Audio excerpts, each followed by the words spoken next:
खंडणी प्रकरणी वाल्मिक कराडची सीआयडी कडून चौकशी केली जाते, पण त्यात संतोष देशमुख हत्याकांडात सहभाग आहे का याचा शोध सीआयडी कडून घेतला जातोय आणि त्यासाठी वाल्मिक कराडच्या आवाजाचे नमुने घेण्यात आले।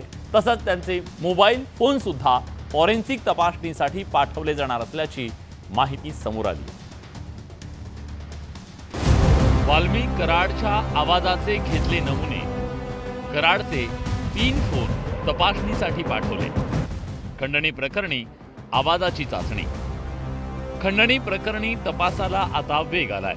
सीआयडीनं वाल्मिक कराडच्या आवाजाचे नमुने घेतलेत।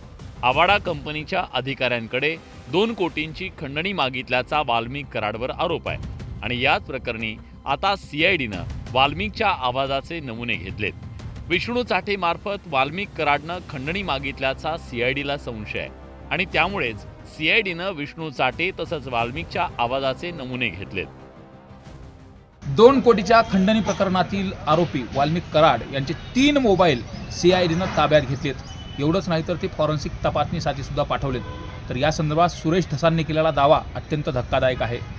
17 मोबाईल हे वाल्मिक कराड वापरत होते असा देखील दावा त्यांनी केला आहे। मात्र एकूणच या तपासामध्ये वाल्मिक कराडांचे मोबाईल अत्यंत महत्त्वाची भूमिका बजावणार आहेत।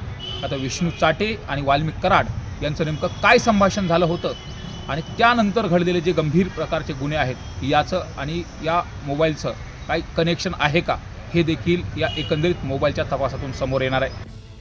खंडणी प्रकरणात वाल्मिक कराड, विष्णू चाटे आणि सुदर्शन घुले आरोपी आहेत। विष्णू चाटेच्या फोनवरून वाल्मिक कराडनं आवाडा कंपनीच्या अधिकाऱ्यांना खंडणीसाठी धमकावल्याचा आरोप आहे।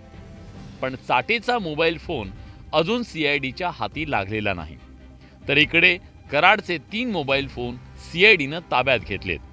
हे तिन्ही फोन फॉरेन्सिक तपासणीसाठी प्रयोगशाळेत पाठवण्यात आलेत। खंडणी आणि संतोष देशमुख हत्या प्रकरणाचा काही संबंध आहे का याचा शोध सीआयडी कडून घेतला जातोय। त्यामुळे वाल्मिक कराडच्या आवाजाचे नमुने महत्त्वाचे ठरणार आहेत। सुरेश जाधव, न्यूज 18 लोकमत, बीड।